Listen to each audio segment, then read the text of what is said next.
नमस्कार, आप देख रहे हैं विविध भारत न्यूज और मैं हूं आपके साथ सीमा नामदेव।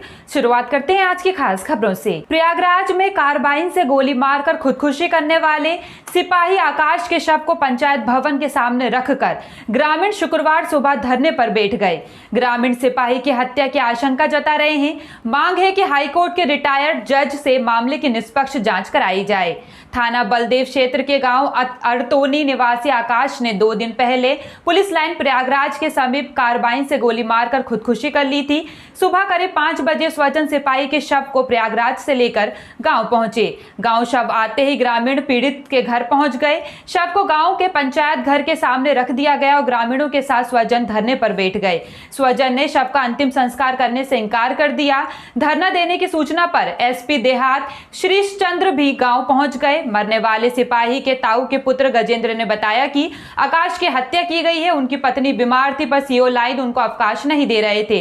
वे कई दिनों से छुट्टी न मिलने से परेशान थे। उनका प्रयागराज के पुलिस अधिकारियों से भी बातचीत हुई। सभी अलग अलग बयान दे रहे हैं, कोई भी संतोषजनक जवाब नहीं मिला है। मेरा नाम गजेंद्र सिंह है, गाँव अरतोनी। मैं आरसी आकाश कुमार का ताऊ का लड़का हूँ।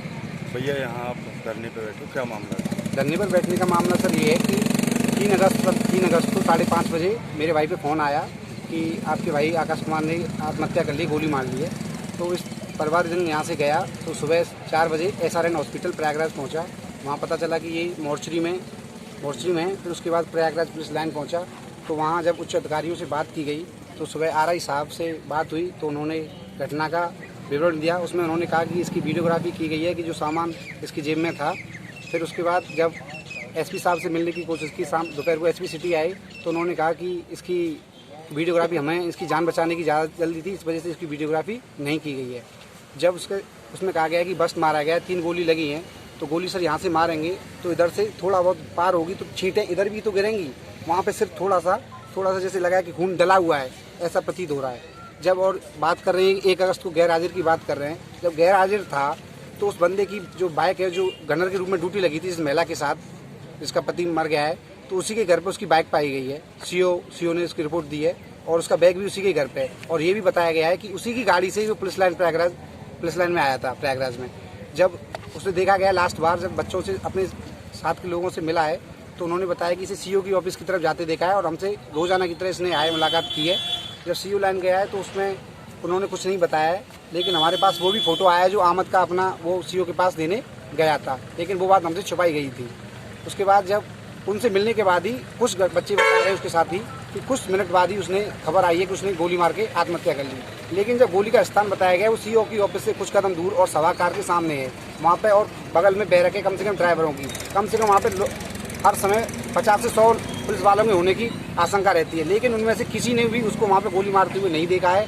और इससे ये प्रतीत होता है कि इसमें कहीं न कोई शंका है। और उसकी कम से कम 15 दिन से वो परेशान था, घर वालों से रोज़ बात करता था। उसकी पत्नी का 15 दिन पहले अबॉर्शन हुआ है 3 महीने के बच्चे का। इस सिलसिले में वो छुट्टी मांग रहा था, लेकिन उसे घर वालों से कह रहा था कि मुझे छुट्टी नहीं मिल रही है, रोज़ प्रताड़ना हो रही है। इसी चक्कर में उसे इतना प्रताड़न किया गया सीओ साहब की वजह से और RI की वजह से कि उन्हें छुट्टी नहीं दी। और उसने पता नहीं ये जानबूझकर कदम उठाया कि इसके पीछे हमें परिवार वालों को इसमें हत्या की साजिश लग रही है। और क्या कोई चोट के निशान मिले उसके शरीर? पोस्टमार्टम रिपोर्ट में बताया गया है कि उसके घुटने के नीचे चोट के निशान हैं और उसके जान का जो चश्मदीद है उन्होंने बताया कि उसके बटन टूटे हुए थे और छाती पे भी निशान थे और ऐसा लग रहा है कि इसमें गुत्थम गुत्ता हुई है। अब क्या मांगे आपसे? हमारी मांग ये है कि इसकी जांच माननीय मुख्यमंत्री योगी आदित्यनाथ हाईकोर्ट के रिटायर्ड जज से SIT जांच कराएं, जिससे कि निष्पक्ष जांच हो। Rajiv academy for technology and management जिले में उच्च शिक्षा का बड़ा केंद्र हो गया है।